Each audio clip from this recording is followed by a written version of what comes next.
Salut les amis, j'espère que vous allez bien, très content de vous retrouver et on achève aujourd'hui sur l'Arena Foot la saison de Ligue des Champions version 2020-2021.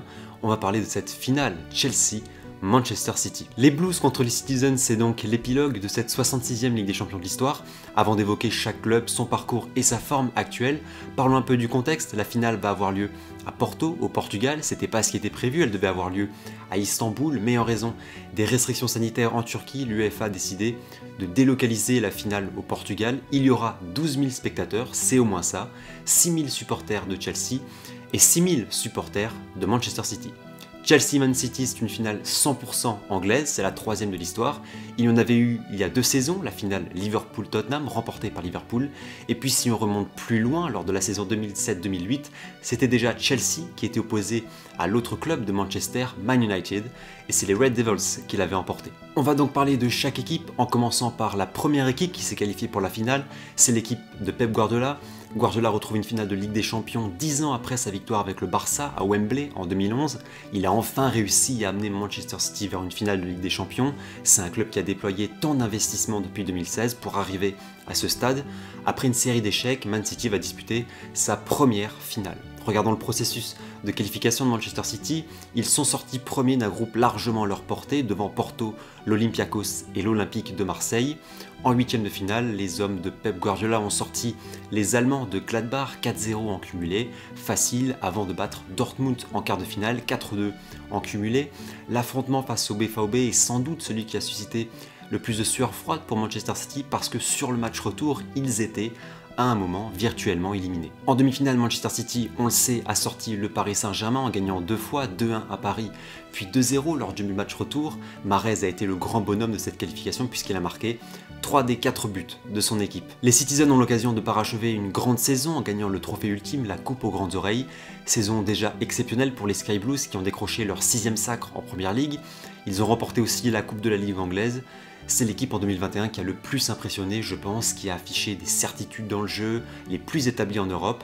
City va endosser le costume de favori, surtout avec l'effectif qu'on lui connaît. De Bruyne a réalisé une nouvelle grande saison, Cancelo s'est épanoui sur son côté droit, Mahrez est devenu un titulaire régulier, Ruben Diaz a été élu meilleur défenseur de Première Ligue et a clairement solidifié la défense de Manchester City en deuxième partie de saison.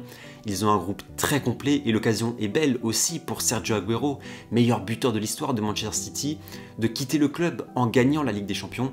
Il avait d'ailleurs promis qu'il la gagnerait avant de partir. On passe à Chelsea qui a vécu une saison en dents de scie. Lampard a été limogé en janvier, il a laissé Chelsea à leur 9e de Première Ligue. Thomas Tuchel, fraîchement licencié du PSG, a repris les rênes et a transformé cette équipe. Il l'a faite remonter au classement aux Première Ligue. Au moment où je tourne, Chelsea est en passe de se qualifier pour la Ligue des Champions. Il a aussi disputé une finale de FA Cup, perdue toutefois contre Leicester. Chelsea s'est montré beaucoup plus solide, notamment grâce à Thiago Silva qui a été très bon, Mendy aussi, le gardien, qui a fait de très belles parades, notamment face au Real Madrid. Ce sera d'ailleurs le 3e gardien africain à jouer une finale de Ligue des Champions.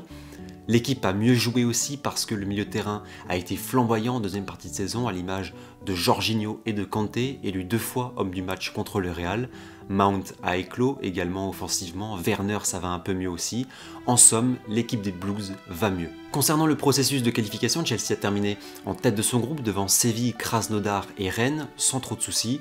En 8e, Chelsea a éliminé l'Atlético Madrid, notamment grâce à ce geste d'Olivier Giroud.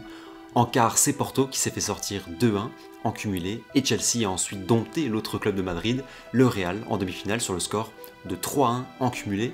Un parcours tout à fait honorable puisque à aucun moment les Blues n'ont été éliminés de la compétition. Chelsea rejoint la finale, la 3e de son histoire, après l'échec en 2008 et le succès de 2012. Difficile donc de savoir qui va remporter cette Ligue des Champions si Manchester City semble être favori parce que c'est l'équipe qui a un meilleur effectif et qui est très bon cette saison. Eh bien Chelsea c'est l'équipe qui a battu le plus de fois Manchester City sur toute la saison, en demi-finale de FA Cup et en championnat, il y a quelques semaines. Les Blues savent donc y faire pour battre Manchester City.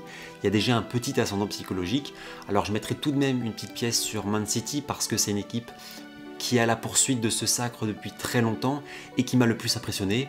Après, sur un match, sur une finale, tout peut se passer. Bien malin en tout cas, celui qui va pouvoir nous prédire le score final. Le décor est planté. qui remportera cette 66e Ligue des Champions? Dites-moi votre avis et votre vainqueur en commentaire. Je vous souhaite à toutes et à tous une excellente finale, profitez bien si cette vidéo vous a plu. Le meilleur moyen de me soutenir, c'est de laisser un pouce bleu, de vous abonner et d'activer la cloche de notification pour que vous soyez alertés de nos prochaines vidéos. Il y a encore 2 épisodes d'En route pour l'Euro à vivre ensemble.